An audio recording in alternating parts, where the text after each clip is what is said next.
we have a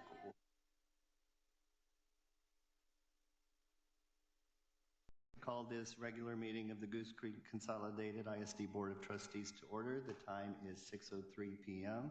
and we'll turn opening exercises over. Actually, we will not.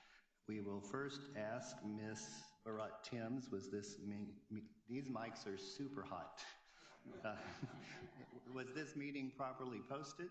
Yes, it was. And do we have a quorum? Yes, we do. Thank you, ma'am. And now to Dr. Bollinger for opening exercises.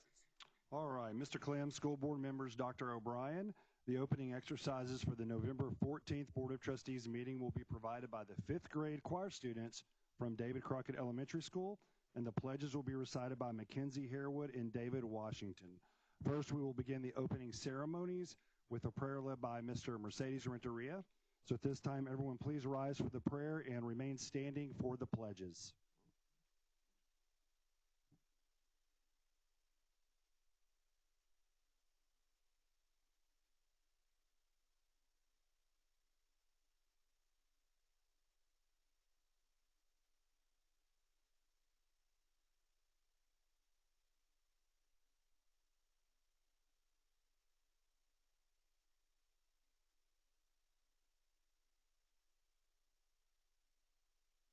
Children for their futures. And we do and ask and say all these things in the name of our Savior, Jesus Christ. Amen. Amen. Okay, and now for the pledges.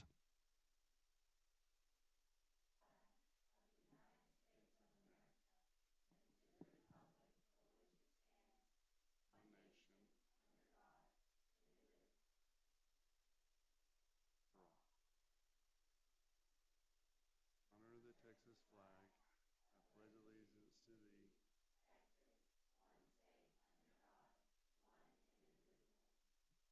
Thank you. You may be seated.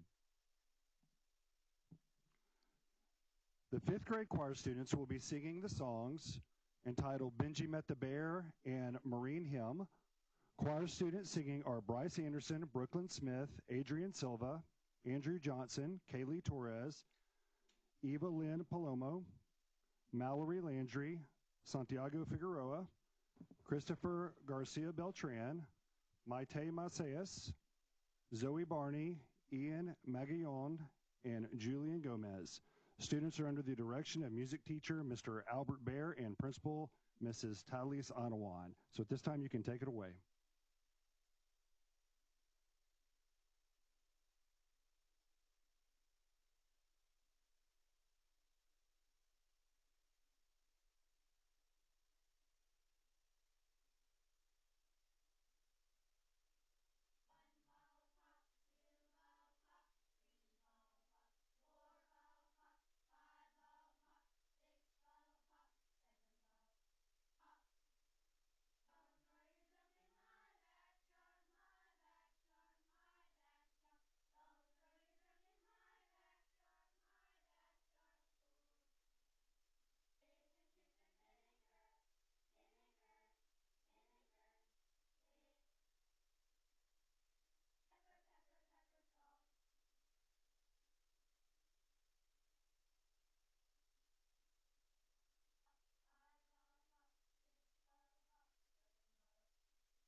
Thank you, students. Are any parents, grandparents, or other relatives with us tonight? Would you stand and be recognized as well?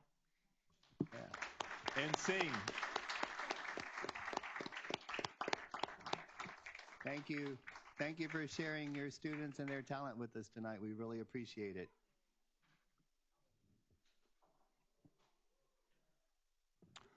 All right, for our recognitions and acknowledgments tonight, we have Ashley Shibley and Susan Harper here with the Goose Creek Education Foundation. They're here to recognize several of our campuses for the Get on the Bus campaign. So at this time, they'll come to the mic.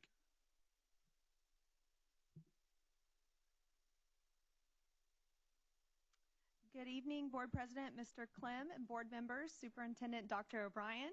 I'm Ashley Shibley. I am the president of the Goose Creek Education Foundation. And tonight we want to recognize some of our winners for the Get on the Bus participation.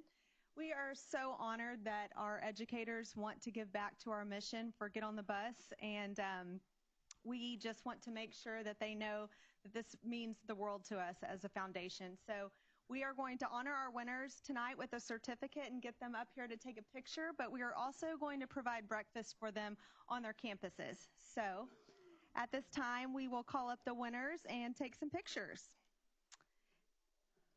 In first place for the elementary division, we have 73% participation from Lamar Elementary.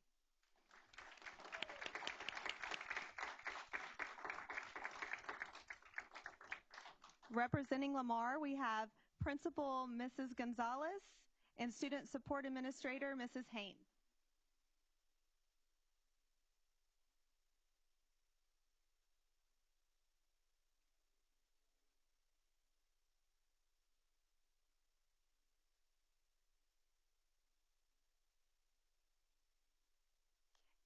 And in second place, we have Bowie Elementary with 68% participation.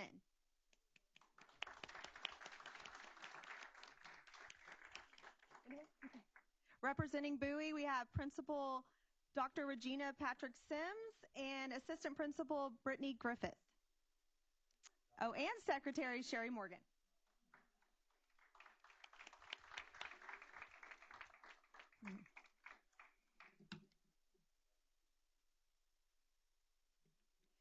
And in third place, we have Clark Elementary with 66% participation. Representing Clark, we have Principal Kimberly Scheidt and Teacher Angela Fackler.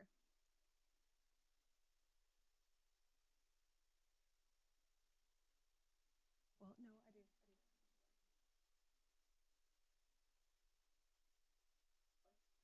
Yeah. Okay, we're going to get an overall picture with the elementary winners. Thank you so much.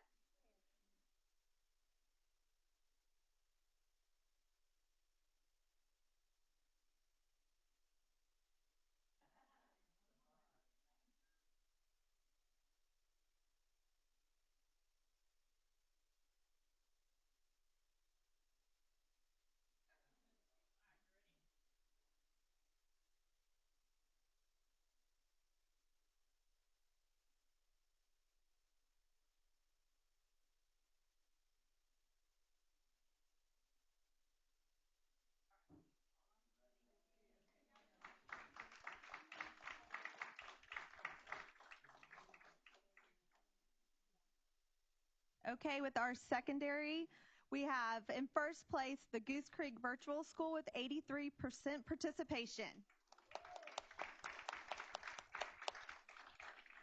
Representing them is Principal Alicia Brooks. Yay. In second place, we have Impact Early College High School with 63% participation. Representing Impact is Assistant Principal Helen Becker.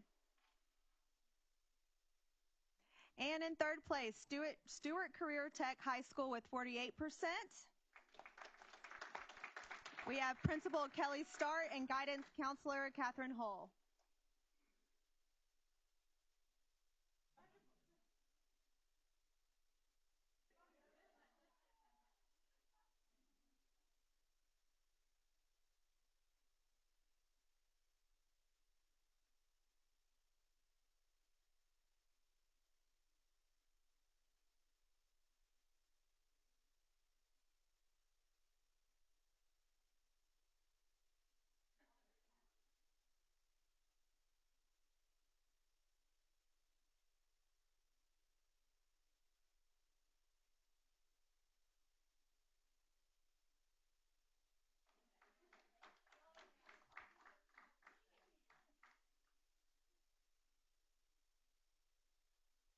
Okay, for auxiliary, we have in first place the John D. George Agroscience Building with 100% participation.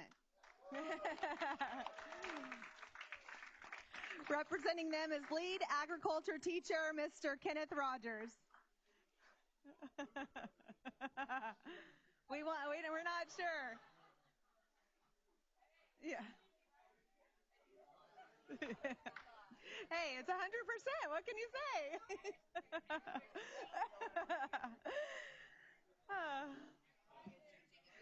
Right? Yeah, we could do that at a desk. In second place, we have the admin building with 88% participation.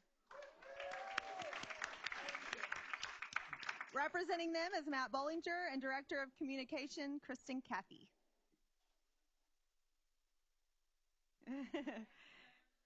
One more. And in third place is the technology building with 51%. We have Chief Technology Officer Matt Flood representing them.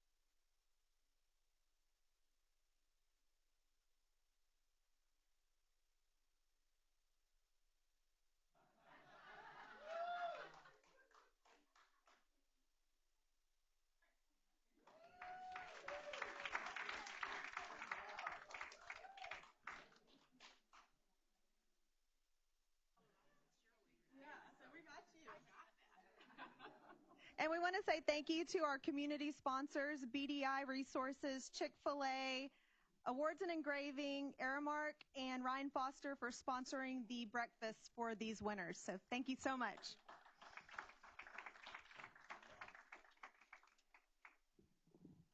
All right, that 100% for the agroscience was unbelievable, but they made it happen.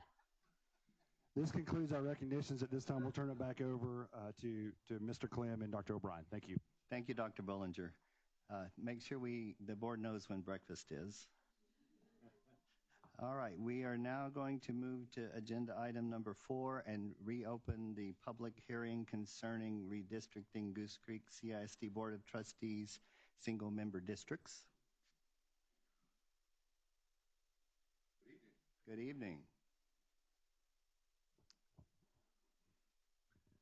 And just for the one person who wasn't here 6 weeks ago, would you introduce yourselves again? Oh, now it's 2 people. Dr. O'Brien, School Board. I'm Rick Walsh, Senior Director for Transportation and Special Projects.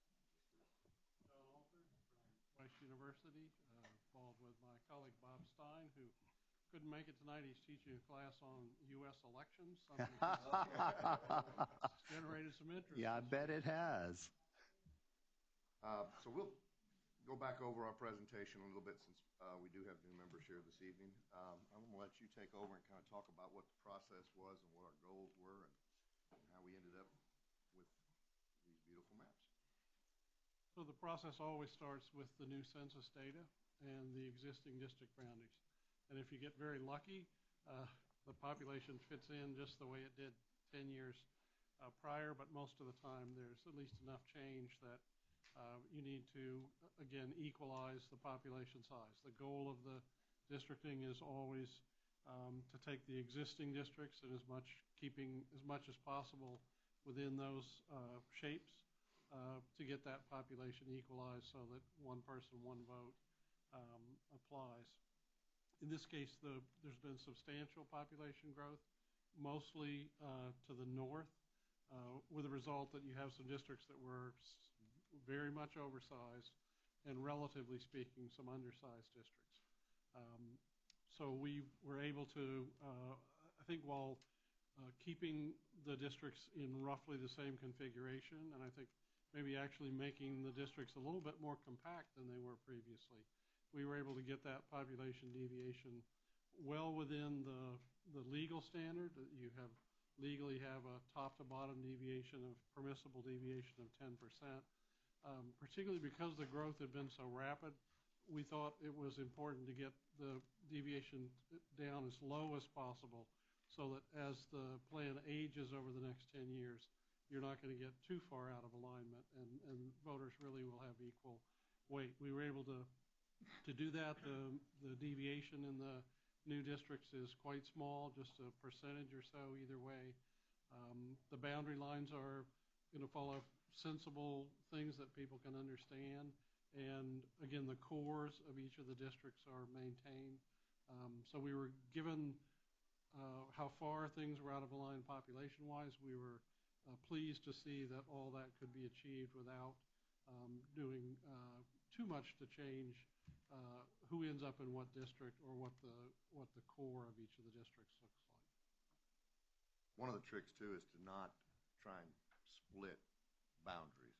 So can you speak to that a little bit as far as census boundaries? So the census draws the smallest geographical unit in the census is a census block. And in a downtown area, for example, it might literally be a block, which is kind of nice. But in other areas, the boundaries become a little more vague. In some cases, very, very odd indeed. And so it is because you can't really do much with population once you get below that level. You are constrained to build the districts out of census blocks. So there are occasions where you'll see something that looks like a kind of irregular boundary, and that usually means that the census block has an irregular boundary. So that is always a part of the challenge. It's a bit like putting together a Lego building or sometimes with the census block shapes, a jigsaw puzzle. But we're able to work effectively with those block boundaries and achieve the sort of our basic goals, which were core preservation, understandable boundaries, and minimum deviation. With that, is there any questions as far as how we arrived at what we arrived? Yeah, and since this is a public hearing, anyone in attendance may address a question to our presenters or make comment now concerning redistricting. Yes, sir.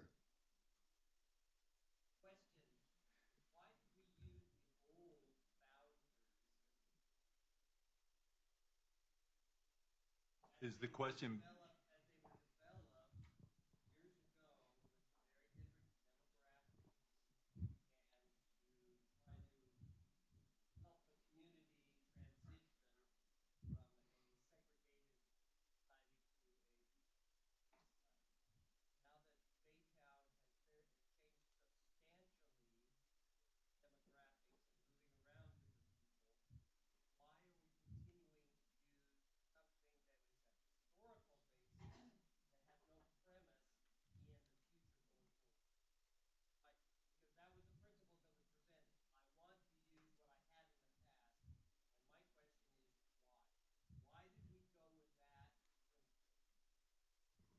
as opposed to zero-based decision-making? Well, of course, ultimately, that's a policy decision that the board makes. And so the sort of outlines of what it is that you're trying to achieve in districting is something that the board sets before the districting process starts and that we typically are consulted about. It's not unheard of, but it is unusual to start from scratch in drawing districts, primarily because over time, constituents, both voters and residents, develop an understanding of where they are, of who the person is that represents them, of who the other people are, what parts of the district are in that representative sub-district, and typically preserving those relationships, minimizing confusion, is something that's done not only in local districting, but in districting in general. So it's rare anywhere for that not to be a sort of a basic starting point for districting, whether that's being done by a school board or whether it's being done by I've helped federal courts draw districts. And the first thing the federal court will say is, let's look at where the lines are now and what can we do to make this legal without altering people's representational arrangement more than is necessary. So it minimizes confusion. It preserves not only the relationship to a representative, but the relationship between constituents who work together because they share a representative on the board, and so they work together with that board member on issues in the past. So all of that, I think, is part of the reason that this board and most boards prefer to change the district boundaries as little as possible to keep the districts legal, but to also preserve those representational relationships. Thank you. Any other questions? Yes, sir.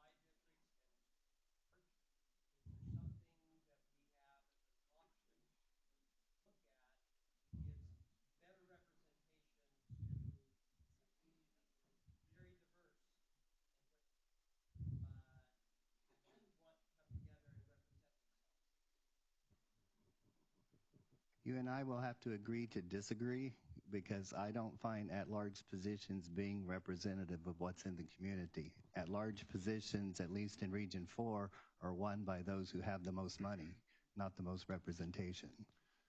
And I've done my research on that because I knew that was going to come up tonight. And also, when we originally went to 7 single-member districts, we were threatened with a lawsuit to make us do it instead of all at-large positions. Plus, the government, school board's the only government that I'm aware of that can have at-large positions, boards of trustees and boards of regents.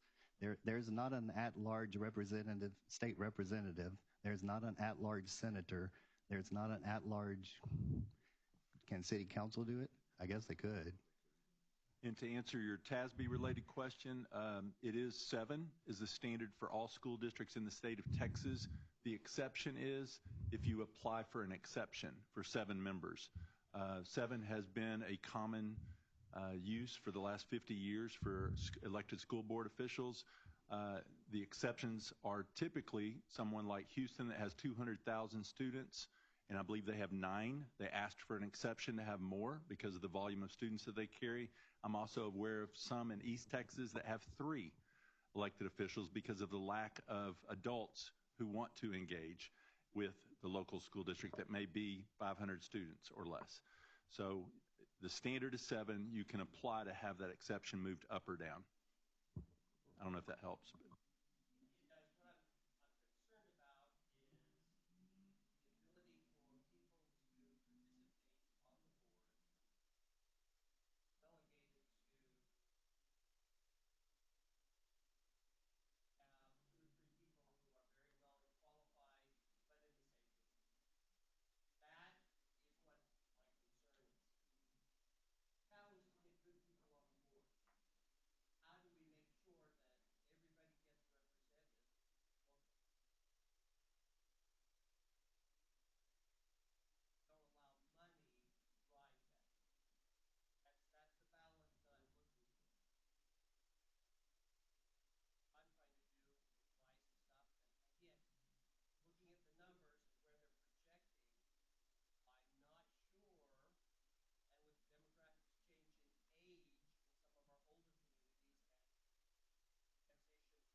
I don't know that it's the minimum.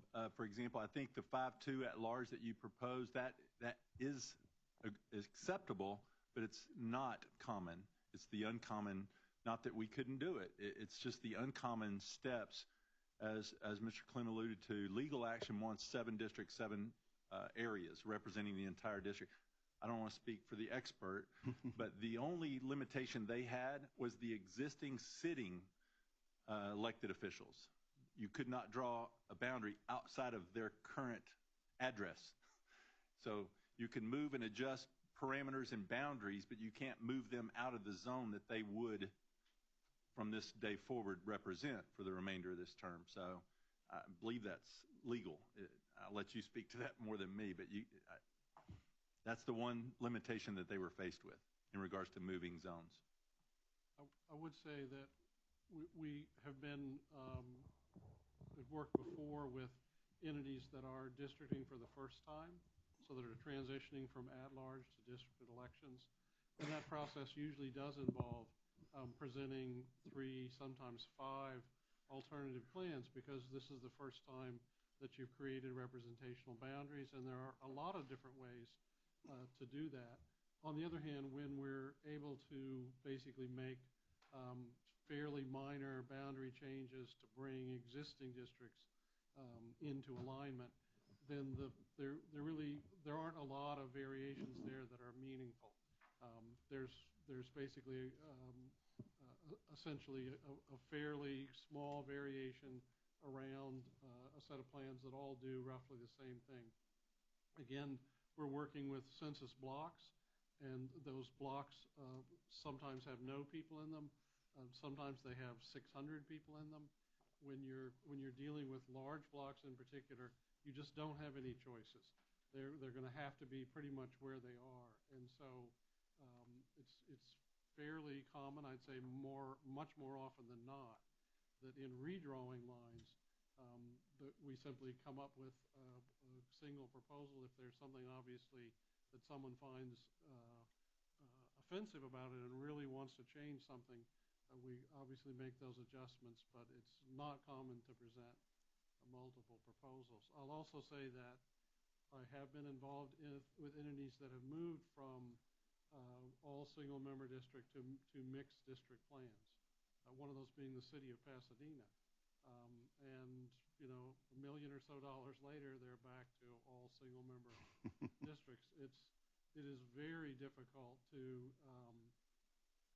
defend a change like that through the court system, and very expensive. So it's not something to be undertaken lightly. I promise you, if you did that, you would be sued, and it would be, if you were able to sustain it, it would be a very expensive undertaking. I'm glad that you brought that up, because when I was on city council, we used the same format. But we were at large in the city of Baytown. But the Department of Justice, through legal ramifications, we had to go to single-member districts. So I think that that's why we're here where we're at right now. And he just mentioned a case in Pasadena but yeah, so I don't know. But that was my, they used the same format, actually.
But until they make that decision, Jeff, we can't, I mean, until we cross that bridge. But I want you to be, as a board, just to recognize where we are. Right, I understand. And I think also, Mr. Minion, to your point, is if there was a drastic shift in our economic makeup. For example, I do know a school district, it was recently named within the last year or two as the fastest growing school district in the state.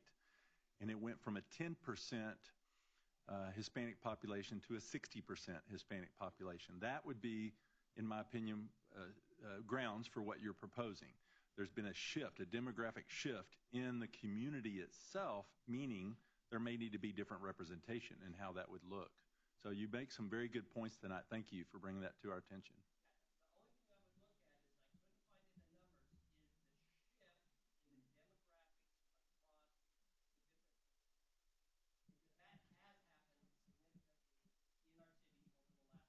So I've done a... My neighborhood, I can tell you that it's shifted dramatically as far if I look at racial or ethnicity, it's shifted substantially. So again, how do we move away from even that discussion to something that is much more reasonable?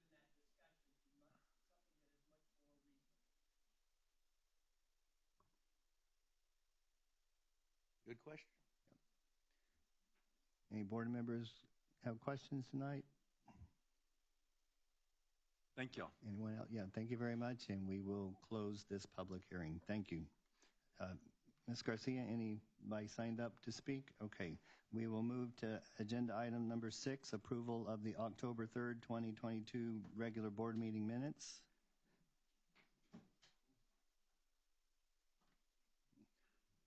I would seek a motion to approve. I'll second. Have a motion from Mrs. Woods and a second from Mrs. Guy to approve the October 3rd minutes as written. Any discussion? All in favor, please raise your hand. 6-4, 0 against. Motion passes. Moving to discussion items, superintendent reports. Dr. O'Brien? Yes, we have a couple of very positive superintendent's report. We'll be able to hear from the attendance dropout update and the dual credit AP update. I'll let you introduce yourselves as you come up.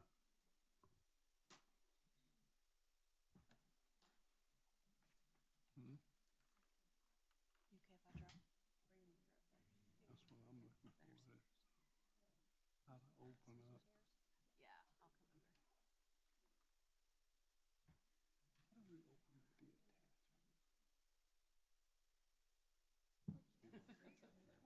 Yeah, hit Here. hit meetings. But it won't. Go to top one. Click on that, and then click Okay, Sorry, good evening. Good evening. President Clem, Dr. O'Brien, and board members. We have 3 amazing superintendent's reports. Y'all are just going to be mesmerized. So we'll turn it over. I'll let everybody introduce themselves first. Good evening. I'm Brandy Onken, Coordinator of Advanced Academics and Special Projects. I'm Anna Espinoza. I'm the Coordinator for Counseling and College and Career Readiness. Good evening. I'm Kim Fox, Director of Counseling and College and Career Readiness.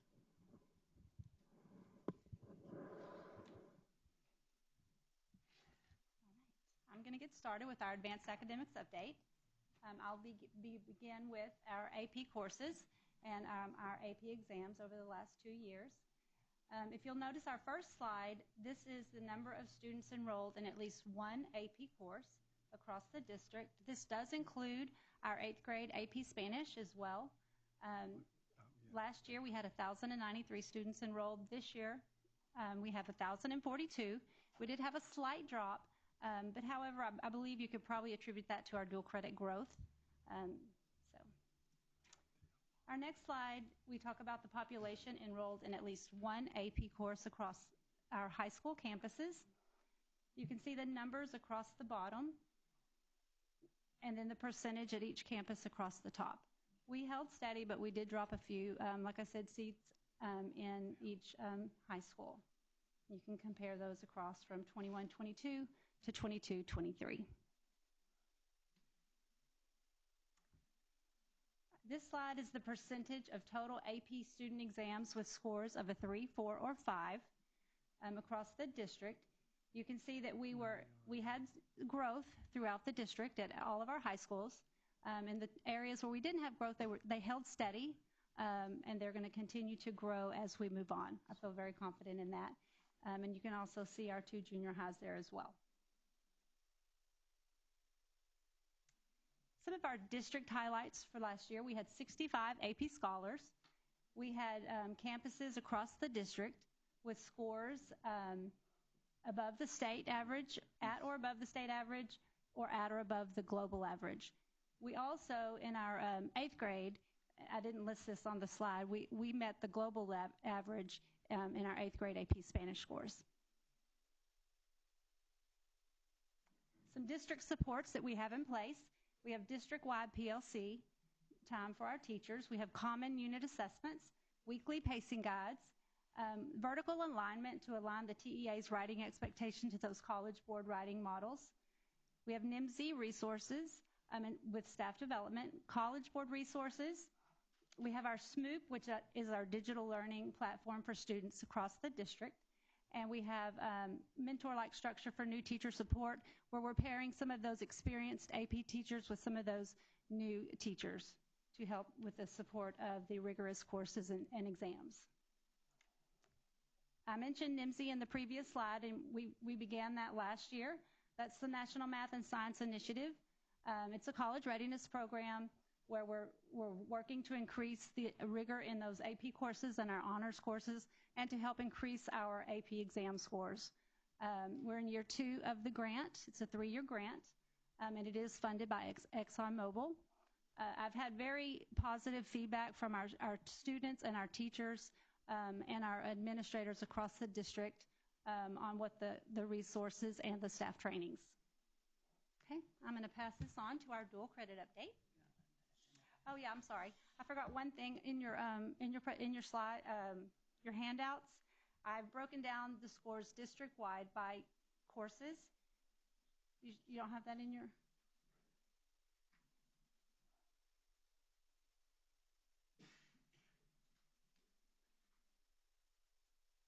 Oh, it looks like this. Okay, we'll get it to you. Okay. Can you email it to me? Yes, I can. I apologize for that. But in that, it's broken down by subject, district-wide, as well as... Oh, I'm sorry.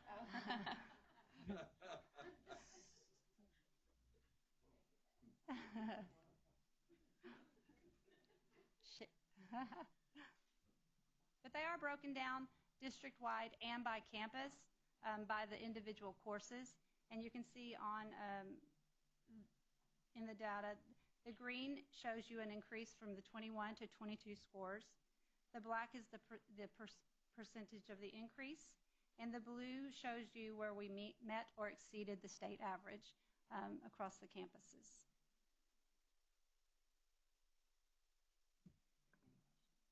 Any questions? Yes. So the 2 junior highs that you listed, those are the only junior highs that currently offer AP? Beginning this year, we added 2 more junior highs, and we've added E.F. Green and Cedar Bio junior schools. Okay. Do the others have pre-AP courses though, correct? They're honors courses now, yes. Honors courses, okay. Yeah, that's... Yeah. It used to be pre-AP. Don't send them any extra money. It used to be pre-AP, right, but now it's called honors, yes, ma'am. Okay, thank you. I have some questions. I haven't really gotten to see because this is what I really wanted to see. Yes. So I'm just now getting to look at it, but there are some areas that are pretty concerning on the percentages. So, like, what are we going to do about that? Because when we've got a school that has an 8% passing rate on a test, that's bad. Yes.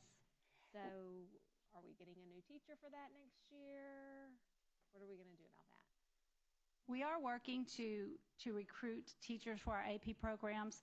We did have a lot of turnover with our AP teachers across the district. We had a lot of retirees, or we had teachers that were promoted to district level positions, and that is definitely something we are looking at. And when I met with our curriculum team, that is one of the things they talked about, really getting those AP teachers and keeping them so that they can gain that experience for the rigor of those courses. And, continue with that training, sending them to the Rice Summer Institute, continuing those those NIMSY staff developments for those teachers. And like I said, definitely pairing them with some experienced teachers so they can understand, the rigor of the instruction and preparing them for those AP exams and the structure of those exams. I mean, but I definitely understand. The district spends a lot of money on this program. Yes. I mean, I know the AP bills are huge, and when you're looking at data that's showing that our passing rates are way below the state average, that's yes, ma'am. That's not Some good. of it is also training that we have to stand with our principals to, you can't expect what you don't inspect. To make sure that we're really holding them accountable for the teachers for their PD. Because we do have a lot of new teachers in those spots, and some that probably do need to make some swaps.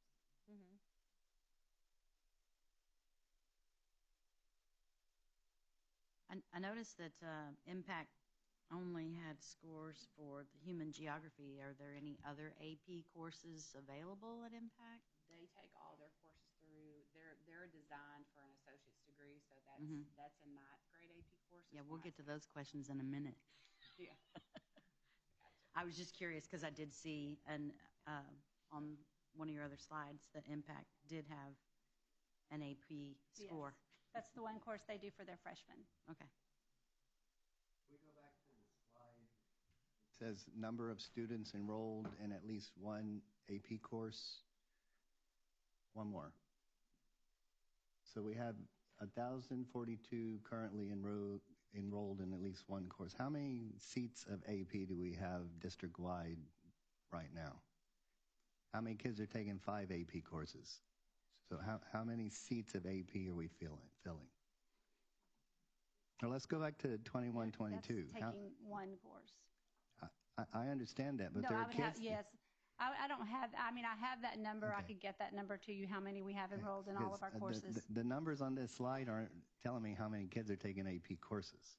I want to know how many seats of AP we have. Okay. And then of those seats we have in AP, how many kids actually take the test?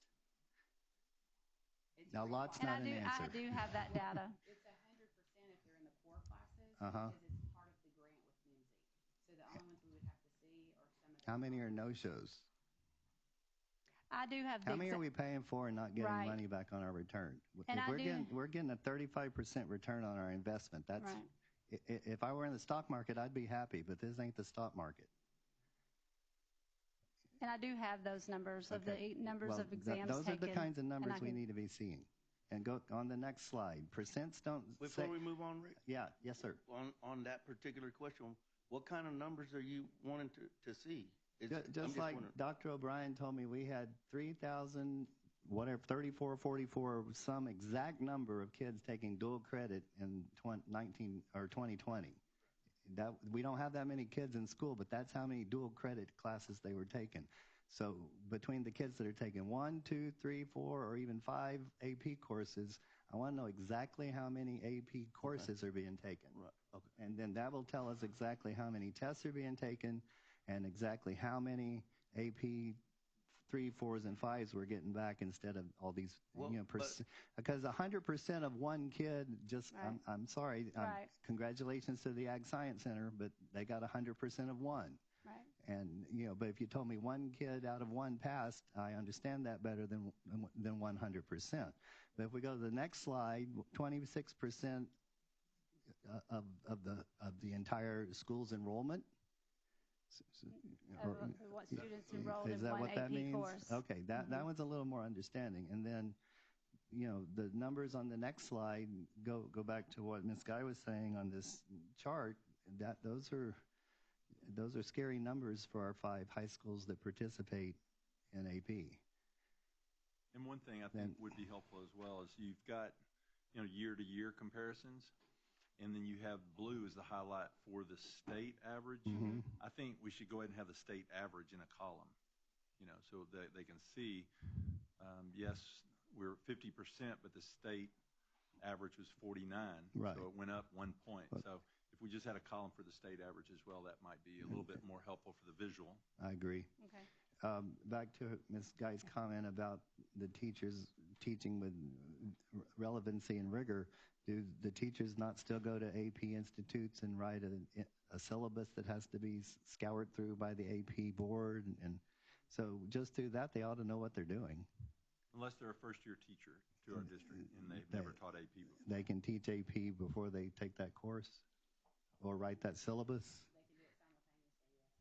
They have until May 26th. Okay. Wow. So I guess my concern is that we hold our STAR teachers to the fire. I mean, like if you're not getting your kids to pass STAR, then you might need to find somewhere else to go, or you might need to teach something different. Like I think that our AP teachers need to be held to that same fire. If you're not producing scores, then you don't need to teach. I mean, it should be a privilege to teach AP, you know? I mean, you've got to produce the scores. You've got to, I mean, the point is that our kids are getting college hours for this. We're spending a lot of money on it. The kids are spending a lot of time doing classwork, but are they doing the right classwork? Because they're not getting what they need to pass the test, you know? Right, I agree, yes.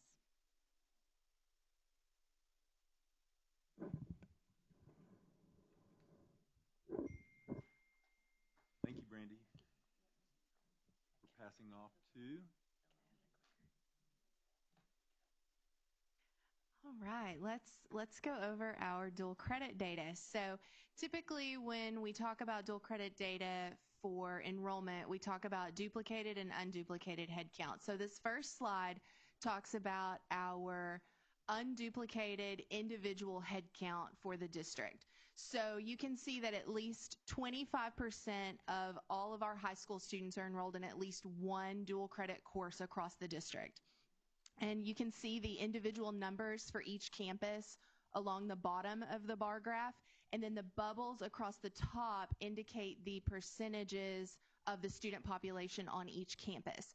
So, and you'll notice the way that, like we talked about earlier, the two early college high schools, you expect that bubble up top to be much higher because that's the expectation of those campuses.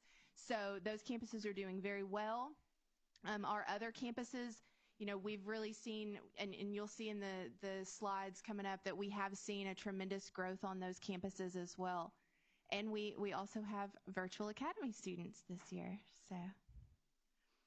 All right, so historically, we love to look at 5-year data with dual credit to really see where we've been and where we're going. So we have seen a 63% growth in dual credit in the last 5 years.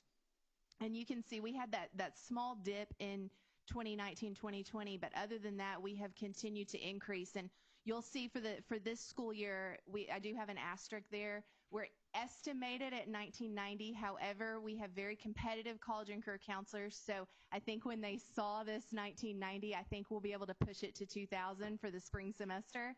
So I'm very anxious to see that, but that's a good estimation as the course requests look right now.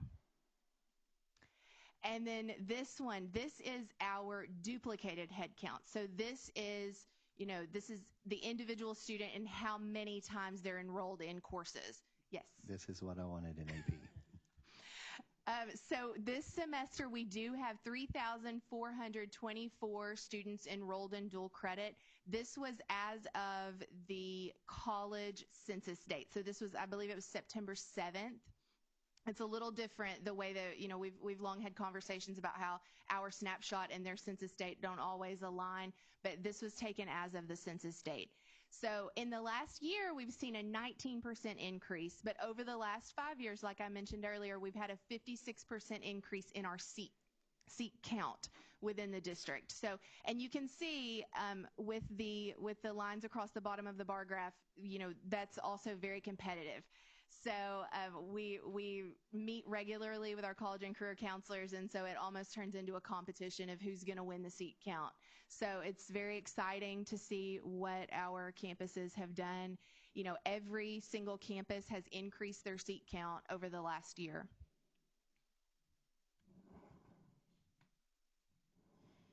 More fun. So as we talk about the numbers and the large numbers that we have on all of our campuses, we also want to say, how are our kiddos doing? So this little graphic, in the first column, you'll see the A, B, and C. We really like those numbers. When we can go down and see many hundreds of kids and over 86% of them are meeting success in college, we really love that number. The other ones with the D, F, and W are things that we're focused on as a district. And so our office, along with C&I, meet every 3 weeks with each of our campuses virtually, and we go through and we see what barriers and obstacles there are. So, for example, if it's a technology issue, then we reach out to Matt Flood. What can we do? Is it something with access? Is it something with just understanding Blackboard? Our campuses are working directly with us every 3 weeks for each individual. So we're really proud of that. We also want to see those withdrawals and Fs, the numbers go down. So we're very intentional with supporting our campuses with that. Some of the academic supports. So we're nothing if we're not connected to our other partners. And so we want to say a couple of super shout outs. So I know some time ago, Ms. Jackson and I worked with Dr. O'Brien to talk about shared advisors and how important we see having that piece of Lee College and our campuses are to our students' success. And so we have our positions, we have our people, they are in our buildings, meeting our kids, talking with our families very routinely, and they're immersed in that advising component because we want to be very intentional and supporting our kids as they move on and transition. And so we're very proud of that. Something else we're also really proud of is our TSIA testing. So we are our own site. Anna is our institutional administrator. And so we don't rely on anyone else for that data transfer. We do it in-house, and it's our information, so we're able to upload that easily for our accountability measures. Something else we're really proud of, again, shouting out C&I. We're doing something that other people just really haven't done yet, and that's embedding TSI prep into our core content classes. So you see the A2 and E3, that's English 3 and Algebra 2. Our kiddos are getting prepped while in their classes, so when they get to that exam, the TSIA, it's not the first time they've seen that. The other thing I want to share about just academic supports is some of the supports we provide through our other coursework, such as AVID. So many of our dual credit students are also partnered in our AVID program. And as you know, if they're in the AVID elective, our teachers are very intentional in supporting their college classes, learning college readiness skills, note-taking, things like that. So we have a lot of supports for our kiddos. Moving on to textbooks.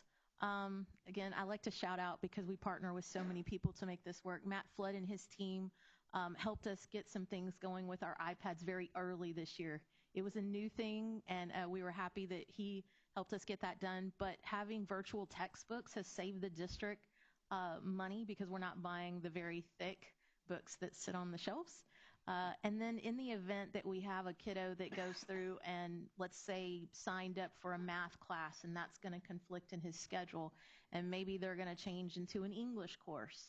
In 24 hours, that virtual textbook updates to the correct course. So we're not doing, the stand-in-line exchange.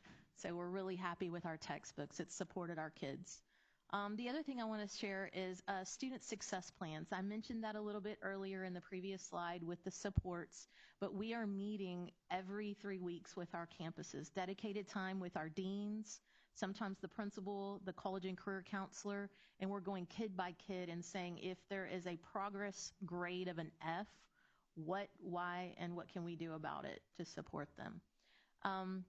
The other thing I'd like to share is we have a very specific process for advising and withdrawals. We're so dialed into making sure that we're not impacting their future financial aid ability or their application ability after they've done dual credit with us. And so we want to make sure that not only the student, but the parent is aware of what implications they have for either continuing in the course or making other decisions to not continue in the course. Next, another thing we're very proud of is our instructors. And so we have folks in-house that are dual credit teachers. They're Goose Creek employees, but they're also professors during the day.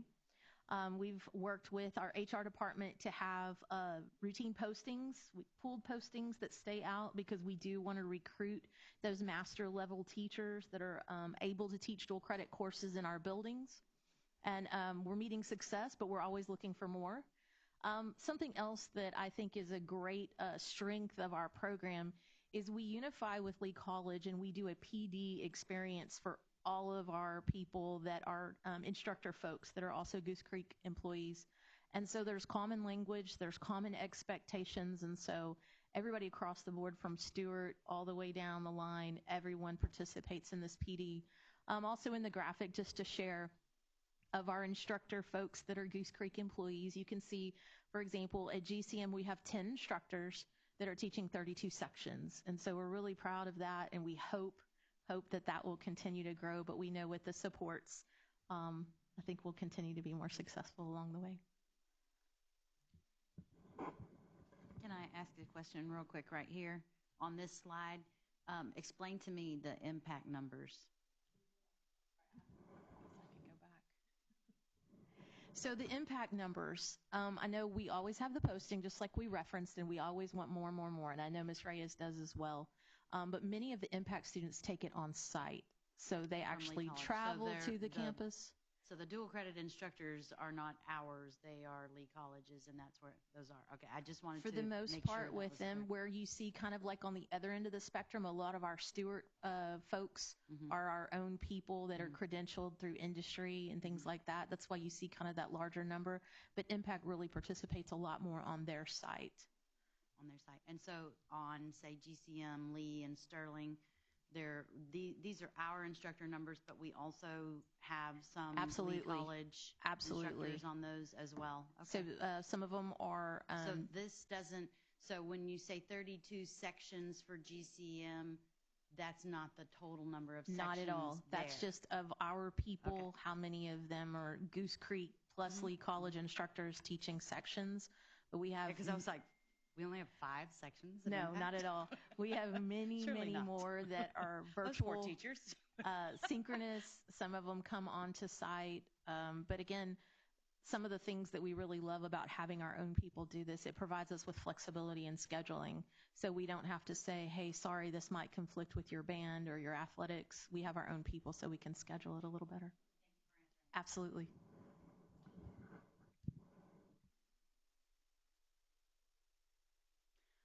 Okay, so some of the work that we've been also working to really streamline is pathways, because we know that the laws have changed with the amount of credits that kids can transfer, their FAFSA, all of those things. So what we do is on the core campuses, the traditional campuses, we focus on the 42-hour core.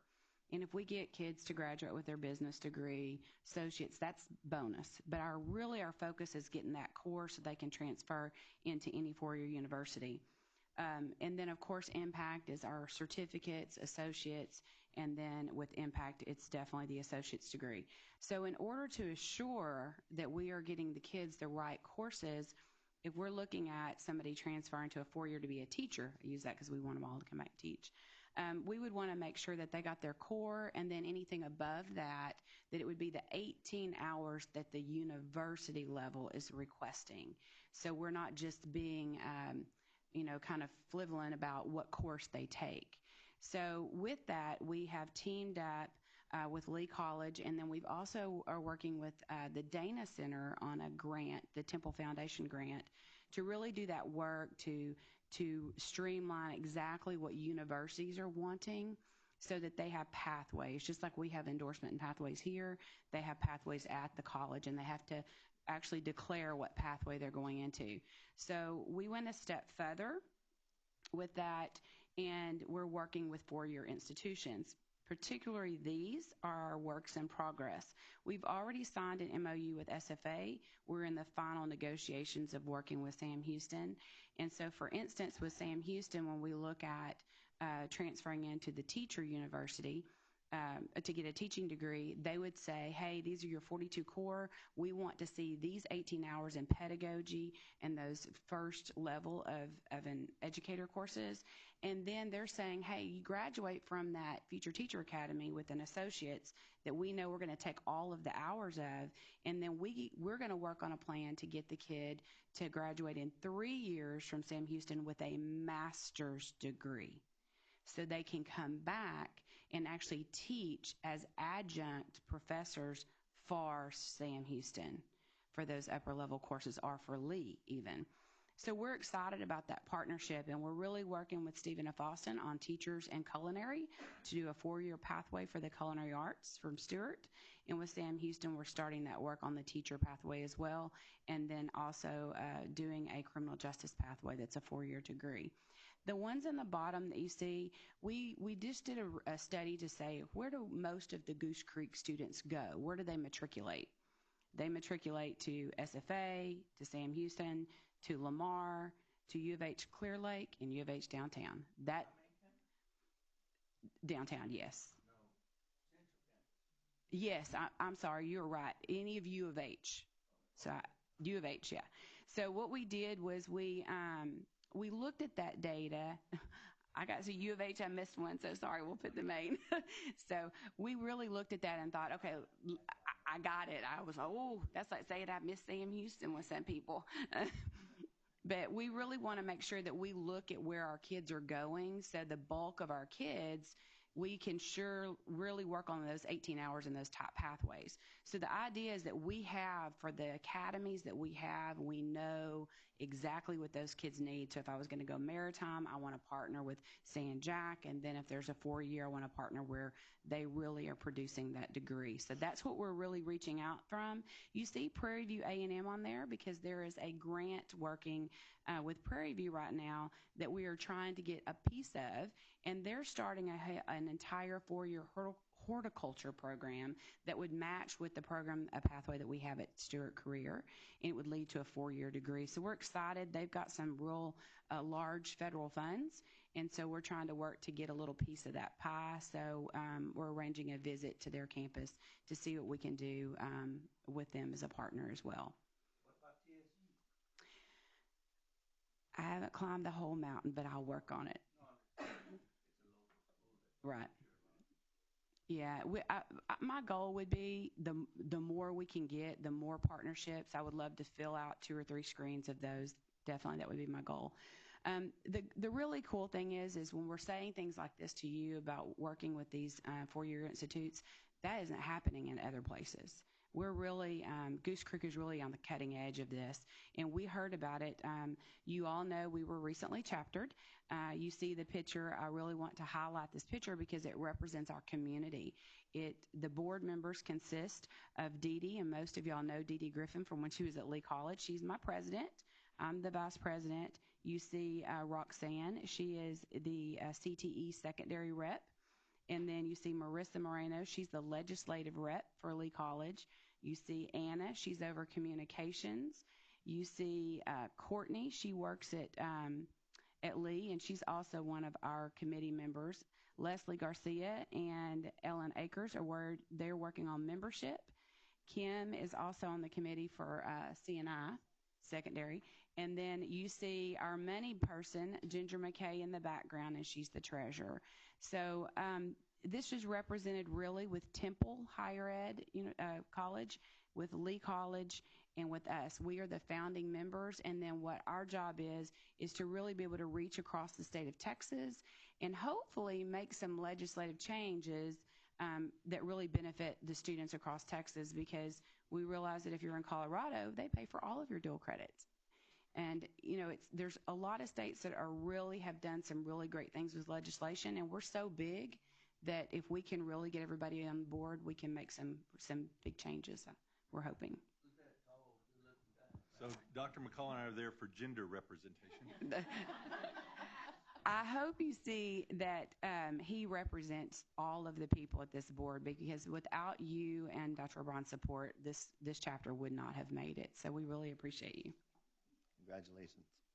Any questions on dual credit?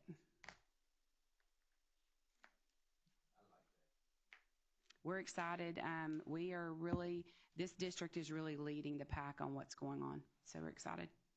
Are y'all working with any other community colleges besides Lee College? Yes. So we are working with San Jacinto on things like maritime that they don't offer at Lee. And then Lamar Technical, when they are offering a criminal justice program that Lee College doesn't have. So if we have something that Lee doesn't support, then we'll reach out to somebody else. HCC as well. Can you work with our football teams too? Make sure they're transferred over? I'm actually working real hard at that. Actually, yes. We have actually bought some laptop carts and some things there to put in some AVID training.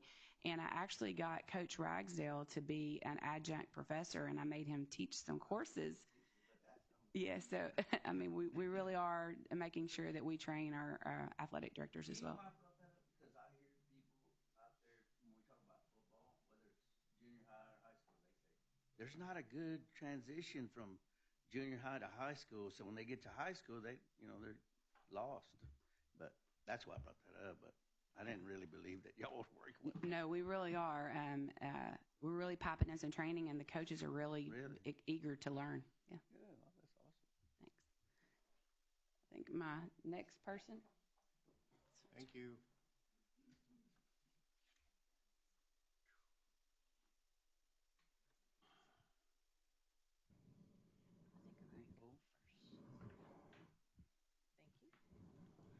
I'm just saying reposition. So next we're going to transition to our Goose Creek dropout prevention and recovery. So I want to start with this slide to say I hope you see several names down on the bottom. C&I, counseling, wellness, student services, SPED and intervention, Peter Highland, P16, because the efforts and the results of this project are truly not in silos. It's everybody hand in hand working together to get this done.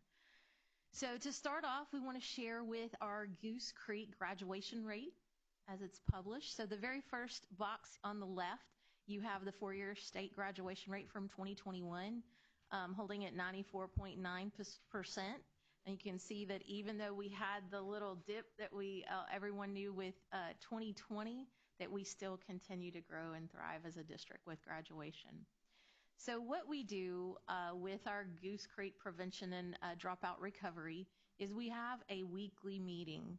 We trained all of our assistant principals and we trained our principals on truly what it is to have an L98, which is the state code when a student is a dropout or not found. And then we bring them to these meetings and they come prepared with data and information from their teams. The principal, sometimes it is the principal, so we like to say we welcome Mr. Chaddock is at every single meeting, but then sometimes they appoint someone on their administrative team to serve, and they come to these meetings. But with that, there's the comprehensive district support. So they bring the data from their campus and the interventions that they've been able to provide, but at that meeting, we have SPED, 504, C&I, counseling, the whole list, including truancy, to be able to say right now, if you bring a situation, what can we do to support you immediately? We're all on our computers, making phone calls, and getting the job done while they're in the meeting. We also highlight that it's a vertical feeder pattern meeting. So if you have Sterling talking and they're saying what their situations are, their junior high feeder patterns are also there at that same time presenting their situations, because we share families. And we want to make sure that if there's an intervention that needs to happen with a little person, that same connected big person can have it as well. And then in a minute, Carrie will talk more about the continued outreach after this period of time where we're meeting very formally what we do following those meetings. So just to share with you the dropout recovery from 2022, when we started our school year, we started with a big whopping 598 students that we could not find. We call those in the system when they're not located, they're not enrolled, they are L98s. And so that was a very big number, and the team hopped in and got to work. And so we're proud to say that we dropped numbers significantly. Also want to share that the 102 is as of September the 29th, because that's what's called the school start window for that accounting measure. So the last Friday in September is always when the state goes in and takes that little picture, a little different than our snapshot, but state school start window. Next to share, this is our junior high data, so you can look along the bottom and see the abbreviations for our schools and where they started and the great work that they did with their teams and supported by the district. So we'd like to celebrate them, even those ones that got it way down to 0. We love those numbers. Next, this is our high school data. Again, looking at the schools along the bottom, what they started with. So just a quick look. Sterling High School started with over 114. They were able to get it down to 17. So with some of these situations, family moves out of the country, they're unable to be contacted. Sometimes they just are unable to be reached. So we use everything we can, from social media to some very nice knocks on the door. But I think our team does a great job just trying to have every avenue to support kids and families.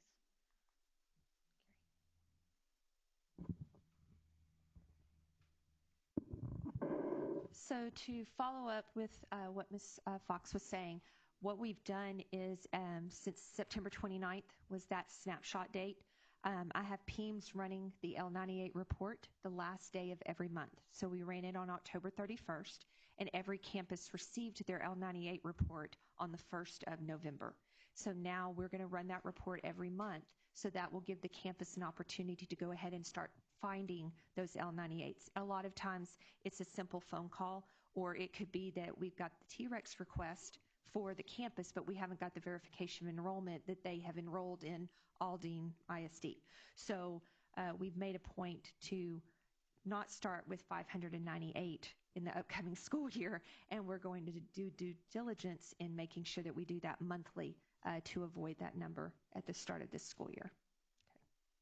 All right, so attendance. So this is our attendance comparison chart. We wanted to share with you that we are making a, oh yes, sorry. On the, you say y'all call people, you do social media. Do y'all go knocking doors? Yes. Y'all do that? Yes.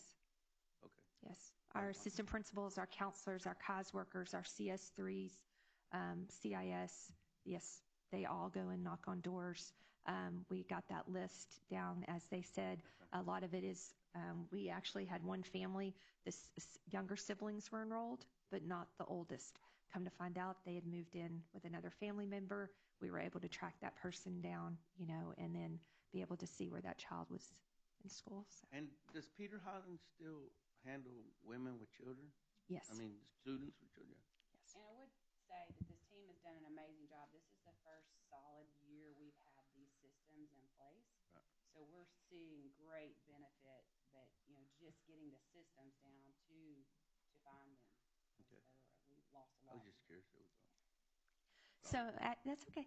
As you can see, our attendance, we wanted to show you we are making strides and gains to regain that attendance after COVID. Obviously, when we started in 2019, prior to COVID, we were sitting around the 95 to 96%, which is obviously where we want to get. Actually, we want 97%. But definitely our goal would be to get back to where we were prior to COVID. So as you can see, in 2021, we didn't start school till September. So we sat around 93, 94. Last school year, we were 94. We even dropped down to 91, 94, 93. But as you can see, this school year, we started almost a full percentage point better in August.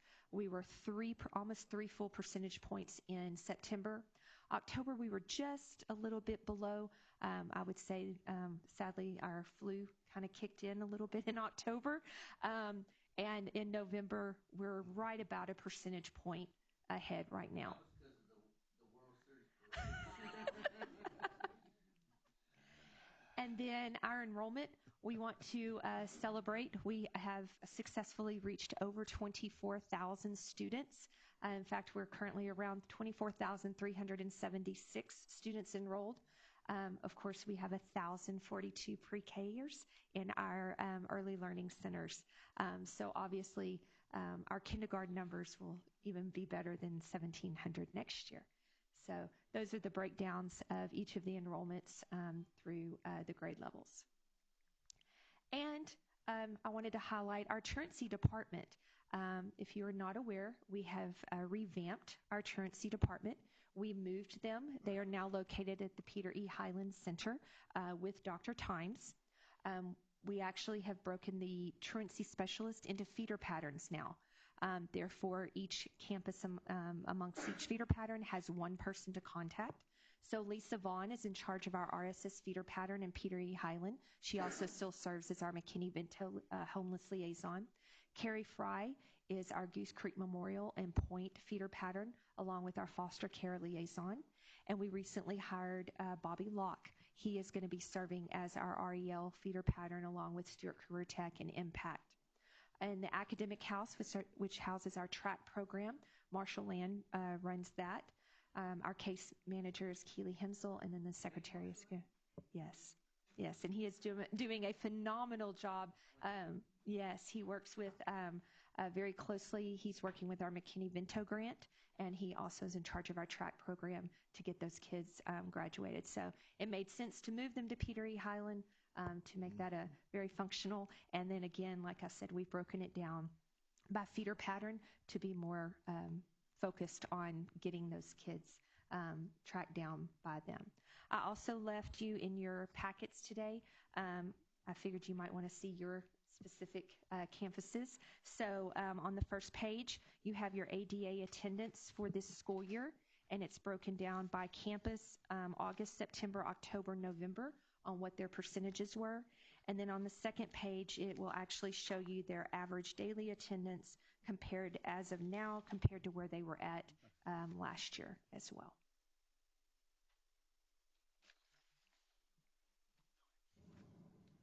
And Ms. Smith, just for a point of information, something I discovered is that the snapshot date that board members know to be the last Friday in October, but that's a little bit different for L98s. We have so many days to clean it up from the first day of school on. You want to talk about that just a little bit? Yes. So as Ms. Fox alluded to, the September 29th snapshot date is the snapshot for L98s. So after that point, you cannot change that code. That's why it was so important for us to get it done by September 29th. And then, of course, October was our official snapshot date. So again, as I stated, the goal now is to stay on track and to keep those L98s off the list. So this time next year, we won't even be at 100. We would be far less. Hopefully, it would just be kids that maybe disappeared over the summer that we wouldn't know about until we got back. The last page here is very near and dear to our hearts, the one with the missed revenue and the gained revenue. Most of our reports centered around secondary, but where do we bring in, say, the fifth grader that's missed 40 days of the 65 days of school? I can really expand on that because I had a conversation with Lyles today, but we're using our CS3s, and they're doing attendance contracts. They are at 69 attendance contracts just at Lyles as of today. So they're running those reports, and that's another thing. We're not having boundaries, and you're right. Most of the time in the past, it's been just looking at high schools, but Carrie's looking at every one of the campuses, and we are doing lots of conversations and home visits from pre-K to 12. Okay, good. Thank you for that. Every principal meeting, the principals get a report of their campus, the kids with the top, like if they've missed 10 or more, and then they also, they're getting a list of their students, and I'm putting that report at every principal's meeting for them to see. And you can just tell them the school board's asking. And Ginger's doing a great job. I don't know if she's been here to wave a bit. She's doing a great job of, we're having the CS3s because it's a federal funded position. They're having to turn in their logs, their parent contacts, parent phone calls, and parent visits. And they're all appropriate logs? So far, we actually had a sit-down meeting with one campus and ask about, okay, you said this many. Okay, so we're all over that. Yes. Thank you. Any other questions?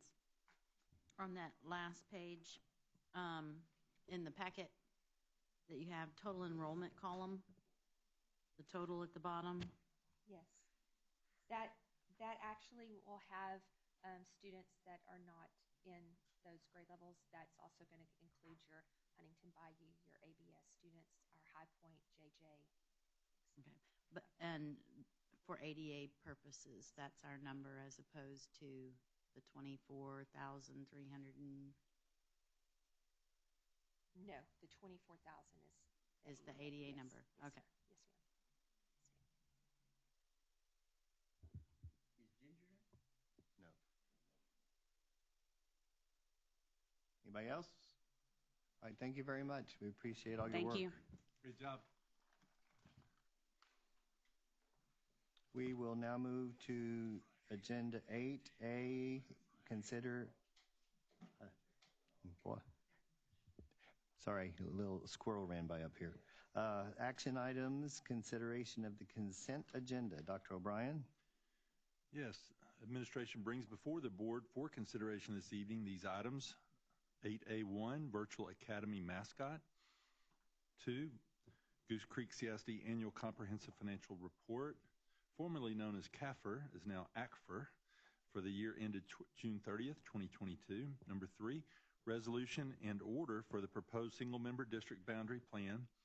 Number 4, add vendor to second option to extend CSP number 21-002 for special education equipment, supplies, and related services. Number 5, third option to extend CSP for fine arts equipment, supplies, and related services. Number 6, budget. Delegate authority to the superintendent or designee to approve the procurement of construction work for the Stallworth Stadium minor renovations project. Number 7, tax refunds. Number 8, budget amendments. Administration would recommend approval of the consent agenda. Would any board member like to pull an item for individual consideration or ask a general question? Can we pull number 3 for questions? Any others? Then I would seek a motion to approve 1, 2, 4 through 8 as presented. I'll move. Oh, I'll second. Motion from Mr. Renteria and a second from Mrs. Guy to approve consent agenda items 1, 2, and 4 through 8 as presented. Any further discussion? All in favor, please raise your hand. I see 6-4, 0 against. Motion passes. Going back to number 3, resolution and order for the proposed single-member district boundary plan. Ms. Woods? I really just had a question about the resolution that's in here, and I can't seem to make my board book work here. Good luck with that. Yeah, let me get there. It says actually that there's a and a B exhibit, but I only see one in here, so is that combined? Let me look. I saw the A when we prepared the agenda, but I don't think it's here now. This is only the B that's in our packet, so. Because the A has the actual Let me, resolution information. Oh, wait a minute. Nope, that's the resolution. We didn't get attachment. We didn't get A in our. Page 26 in your packet. No. That's the one. Maybe in yours. Yeah, we don't have page numbers. Okay. Unless you want to share your packet with me. The one we got is the transition plan. Right, but we didn't get the actual the transition election plan. We didn't get A.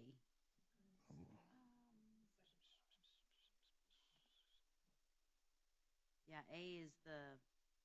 Okay, I've got too many windows open. Okay, A is the election plan, B is the transition plan, and all I have is the transition plan, but isn't that also the election plan? Yes. Is it maybe? I think maybe we just have a typo on the agenda.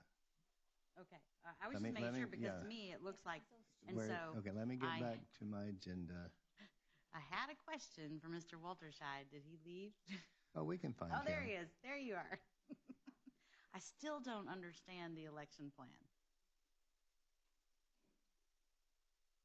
Because if District 3, 6, and 7 get elected with our new boundaries, then there will be double representation of some of our citizens until those. But that happens every 10th year. I know. It just does. I mean, I guess it's not a big deal, but are there any people who are unrepresented during that period of time?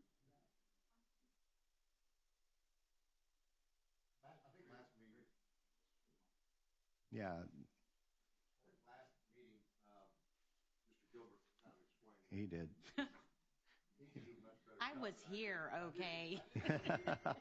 She was asleep, though. No, I was not. I'm probably half asleep now, which is why I can't. I still don't. You really have one of two options. Either you put it up, everybody goes up.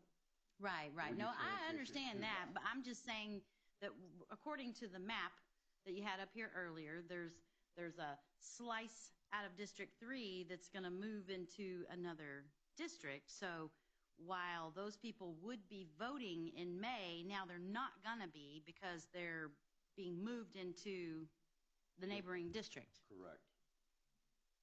They will be represented at that point when each single member district comes up for election. They will represent their new area. Okay. And at that point, those individuals would move to the other area. And really, you'd have dual representation for those individuals during that, during this phase, if you will. Right, because they weren't given the election opportunity, a voting opportunity at that time. Okay, well, I'm sure we will equally represent everyone in the district. And fortunately, it doesn't happen for every board member across the board. Right. That's it. It will click when I've had more caffeine. The important thing is that everybody's being represented. Yes. That no one will go unrepresented. Right. And that during the transition. And ultimately, remember, we're trustees. We're not representatives. While we represent a district, we're entrusted with the care of the entire district. Oh, that means I'm trustworthy. You are very trustworthy. Other questions? See, Mr. Chapa agrees. Yeah, that was a real evil laugh. So, Ms. Woods, would you entertain a motion for us? I would move to approve the resolution as presented. I have a motion from Ms. Woods and a second from Mrs. Broughton to approve action item A3. Any further discussion? All in favor, please raise your hand. Seeing 6, 4, and 0 against, the motion passes. Future board agenda items, trainings, and meetings. Let's see. Everybody grab the calendar because I'm sure it's going to be needed. We have our next meeting on the 5th of December. We changed it to... We changed November and December to Lord. line up with the holidays. That's why we have this on the agenda.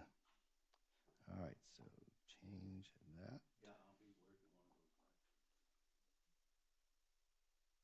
From the 5th to the 12th, yep. I think Mr. Renteria will be here on the 5th, though, for a makeup meeting. Yeah, that's makeup night.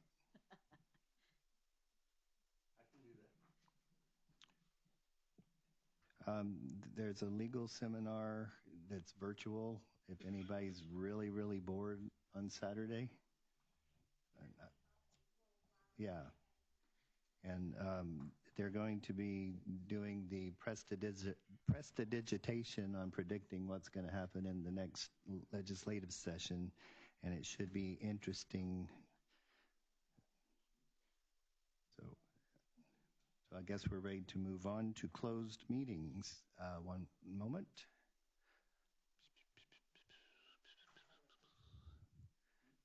And that's way too small to read. All right, the board will now recess into a closed session pursuant to the following sections of the Texas Open Meeting Act, Texas Government Code sections 551.074, 7576, 082, 8384, and 087. No action will be taken while the board is in closed meeting. The time is 7:33.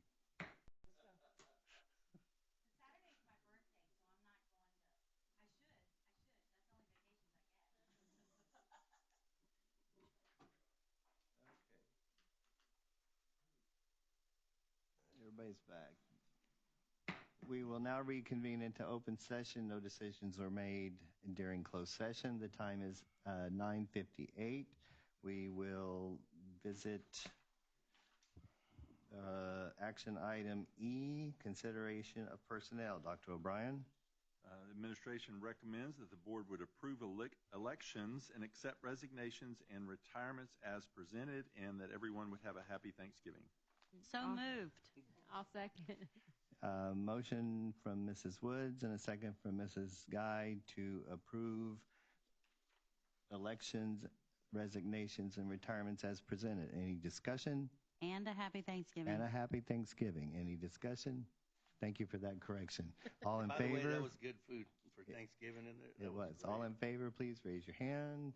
Seeing 6-4-0 against, motion passes.